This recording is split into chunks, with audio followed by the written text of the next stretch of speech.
పరిస్థితుల్లో కూడా పవన్ కి అడ్డు రానని వెనక్కి వెళ్లిపోయాడు విజయ్. ఇంకేం భారీ అంచనాలతో వస్తున్న హరిహర వీరమల్లుకి అడ్డే లేదనుకున్నారు అంతా. కాస్త మంచి టాక్ వస్తే చాలు 2 వారాల పాటు కలెక్షన్స్ కొల్లగొట్టేయచ్చు అని అనుకుంది చిత్ర యూనిట్ కూడా.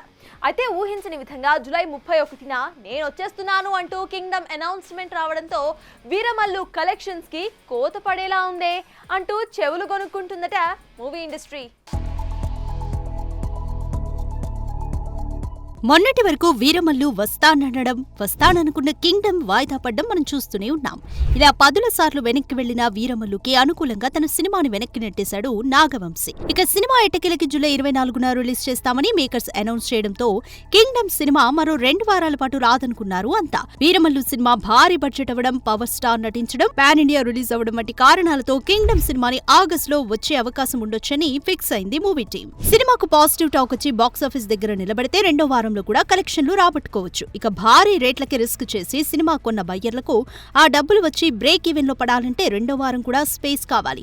పవన్ అంటే ప్రేమ చూపించే నాగవంశీ కూడా సినిమాని ఇప్పుడప్పుడే వదలడు అనుకున్నారు. కానీ నేను ఆగలేను అంటూ కింగ్డమ్ జూలై 31న వస్తుందంటూ డేట్ ప్రకటించేశాడు. వాస్తవానికి పవన్ క్రేజ్ ముందు విజయ్ చిన్న హీరోనే కావచ్చు, కానీ జెర్సీ తీసిన గౌతమ్ కి సెపరేట్ ఫ్యాన్ బేస్ ఉండడం, ట్రైలర్ ప్రామిసింగ్ గా ఉండడం చూస్తుంటే కింగ్డమ్ పై కూడా అంచనాలు బాగానే పెరిగాయి. దీంతో కాస్త 2వ వారంలో నిలబడి సాలిడ్ వసూళ్లని దక్కించుకోవాలనుకున్న పవన్ కి ఆ ఛాన్స్ లేకుండా పోయింది. ఎటొచ్చి సినిమాకి మంచి టాక్ వచ్చి కింగ్డమ్ డిజాస్టర్ అయితే తప్ప 2వ వారంపై వీరమల్లు ఆశలు పెట్టుకోవడానికి లేదు.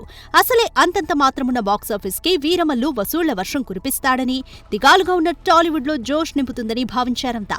కానీ ఇప్పుడు కింగ్డమ్ రూపంలో వీరమల్లు స్పీడ్ కి బ్రేకులు పడే ఛాన్సెస్ పుష్కలంగా ఉన్నాయి. చూడాలి మరి విజయ్ ని దాటుకుని పవన్ విజయడంకా మోగిస్తాడా, లేక అంచనాలు అందుకోలేక చితకలు పడతాడా? For more videos like this, subscribe Big TV channel.